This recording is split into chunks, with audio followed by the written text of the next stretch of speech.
Hello friends, కొత్త రకమైన cyber నేరం. సో నేను రెడ్ హ్యాండెడ్గా వాడిని పట్టుకున్నాను. సో నాకు తెలియనట్టుగా నేను యాక్ట్ చేశాను.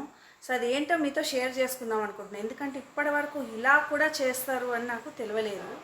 సో వాళ్ళ మెయిన్ టార్గెట్ ఏంటంటే ఆధార్ కార్డ్ అనేది, మన ఆధార్ కార్డ్ నంబర్ మన దగ్గర నుంచి తీసుకోవటం అనేది వాళ్ళ టార్గెట్. లేడీస్ అయితే వాళ్ళకి చాలా ఈజీ అనమాట.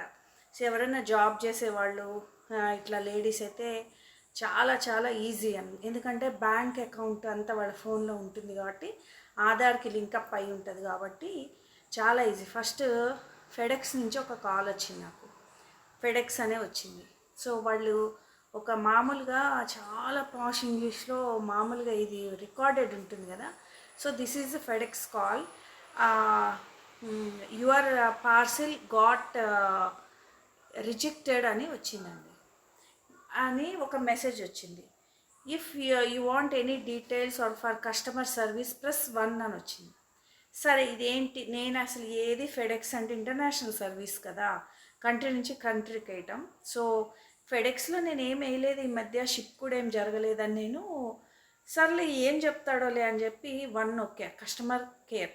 సో కస్టమర్ కేర్ వాడు అన్ని డీటెయిల్స్ అడిగి, మేడం మీరు ముంబై నుంచి ఇరాన్ ఒక పార్సిల్ పంపారు, అది ఇల్లీగల్ సంథింగ్, ఏదో సమ్ ఇల్లీగల్ థింగ్ ఉన్నట్టు గ్రహించి అది ఎయిర్పోర్ట్లో ఆగింది, మీదా కాదా అన్నాడు. నాకు అర్థమైపోయింది ఇది స్కామ్ అని అర్థమైంది. సరే నాది అయితే కాదు, నేనేం పంపించలేదంటే, మీరేమన్నా ఐటీ జాబ్ చేస్తారా అన్నాడు. చేయనన్నా, నేను ఫ్యాషన్ డిజైనర్ని అని చెప్పా. సరే అయితే మరి మీరు పార్సిల్ పంపించినట్టు ఇక్కడ కనిపిస్తుంది కదా, ఒకవేళ ఇల్లీగల్ అయితే కనుక మీరు పోలీస్ కంప్లైంట్ చేస్తారా, నేను హెల్ప్ చేస్తాను మీకు అన్నాడు. సరే చేస్తాను అన్నా. అయితే మీరు ముంబై వెళ్ళిపోయి అక్కడ ఆ జైలుకి అక్కడికి వెళ్ళి పోలీస్ అధికారులకి వెళ్ళి కంప్లైంట్ చేయటం ఒక పద్ధతి అంట. రెండో పద్ధతి అంటే ఆన్లైన్ త్రూ కంప్లైంట్ చేయాలంట.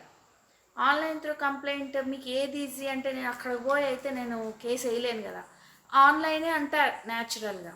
సో ఒక్కోటి చెప్తున్నాడు. లాస్ట్కి అక్కడికి నేను రికార్డ్ చేస్తున్నా అని చెప్పి వాడు కట్ చేసేసాడు. నేను వాడి మాట అంతా వినిపిస్తా, నేను రికార్డ్ చేసుకోనా అన్న. కావాలని no no no no record చేయకూడదు, నేను చెప్పిన అన్నీ మీరు రాయాలి. నేను రికార్డ్ చేస్తే ఏంటి రాస్తే ఏంటి, వాడు చెప్తుంటే నాకు డౌట్ వచ్చి నేను రాసుకోకుండా వాట్సాప్లో రికార్డ్ చేశాను. సో రికార్డ్ చేయగానే వాడు అన్నాడు, వాడు తెలివిగా ఏమన్నాడంటే, కొంచెం సేపు మాట్లాడినాక నేను వాడి వాయిస్ వినిపిస్తా, ఆగండి జాగ్రత్తగా వినండి. వీడు నేను ఆన్ చేయ ముందు చెప్తున్నా, వీడంట కేసు ఆల్రెడీ ఫెడెక్స్ నుంచి వేశారంట వీళ్ళు. సో ఆ కేసు కంప్లైంట్ నంబర్ అవన్నీ మీరు నోట్ చేసుకోండి, నేను 1 by 1 చెప్తా, పెన్ను పేపర్ తీసుకోండి అన్నాడు. నేను తెలివిగా ఏం చేసా, రికార్డ్ చేసా చూడండి. సో నేను చేసిన పొరపాటు ఏంటంటే, వాడు రిపీట్ చేయండి అన్నాడు, ఒక్కసారి వినండి. కేసు నంబర్ అన్నాడు, అదన్నాడు ఇదన్నాడు. రిపీట్ చేయమంటే నేనేం చేశానంటే, అయ్యో నేను రికార్డ్ చేసుకున్నాను అనగానే వాడు కంగారు చూడండి. Location Mumbai to Iran. Location Mumbai to Iran అంటండి location. Receiver name Rizwan Khan. Rizwan Khan అంట. Receiver name Rizwan Khan. Okay okay. FIR number ma'am, this is FedEx already launch FIR complaint about that parcel. Okay. This is FIR complaint for FedEx safety. Okay. Website 4085. వాడు repeat చేయమన్నాడండి. అప్పుడు నేను దొరికిపోయా వాడికి, వాడు నాకు దొరికిపోయాడు, cut చేసుకున్నాడు. ఒకసారి I didn't find any pen. No. Then how will write a complaint? No, I will write it after the call. I will write it in a paper and I will give complaint. అంతే, cut చేసేసాడండి. ఇక ఇది kindly repeat అన్నాడండి, అక్కడ దొరికిపోయా. Record చేశాను అని చెప్పి వాడికి తెలిసిపోయి cut చేసేసాడు. చూసారా? ఇప్పుడు నెక్స్ట్ ఏం చెప్పేవాడు తెలుసా, నెక్స్ట్ ఆధార్ కార్డ్ నంబర్ అడిగేవాడు నన్ను మెల్లిగా. మేడం మరి మీదో కాదా, మీ ఆధార్ కార్డ్ ఇస్తే నేను కంప్లైంట్ ఫైల్ చేస్తా అంటాడు.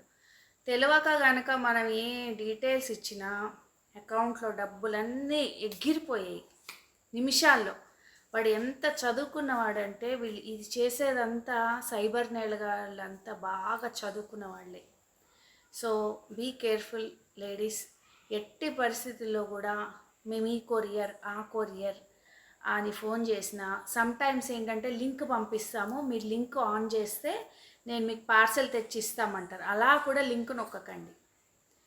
ఓకే, వాట్సాప్లో కావాలి అంటే లొకేషన్ పెడతానండి, అంతేకాని ఎట్టి పరిస్థితుల్లో లింక్ ఓపెన్ చేస్తే అక్కడ కూడా ఎగిరిపోతాయి డబ్బులు. సో ఇలా కొత్త రకంగా మొదలుపెట్టారు వీళ్ళు. సో ఇవాళైతే నేను వాడి వాయిస్ వినిపించాలి, వాడు ఎంత పాలిష్డ్గా మాట్లాడుతున్నారు చూసారా, అసలు దొంగ ఆడు అని మనం అనుకుంటామా? సో జాగ్రత్తగా ఉండండి. ఈ ఫెడెక్స్ అని అదని ఇదని ఈ మోసాలు ఎక్కువైనాయి, అమెజాన్ అని కూడా చెప్తున్నారు. సో ఎలాంటి లింక్స్ మీరు ఓపెన్ చేయొద్దు. లింక్ ఓపెన్ చేసామంటే వాళ్ళ చేతుల్లో మన అకౌంట్ ఇచ్చేసినట్టే. Be careful friends. మీకు కనుక ఈ వీడియో నచ్చినట్టయితే కామెంట్ చేయండి ఫ్రెండ్స్. Subscribe my channel. కొత్త వాళ్ళు సబ్స్క్రైబ్ చేసి న్యూ సబ్స్క్రైబర్స్ ఒక చిన్న మెసేజ్ పెట్టండి, న్యూ సబ్స్క్రైబర్ అని. సో నాకు కనపడదు కదా subscribe. Bye friends, thank you for watching my video. ఇలాగే నన్ను ఎంకరేజ్ చేస్తుండండి. ఇంకేమన్నా డౌట్స్ ఉంటే కనుక కామెంట్ సెక్షన్లో పెట్టండి, తప్పకుండా నేను ఆ వీడియో చేస్తాను. ఓకేనా? బాయ్.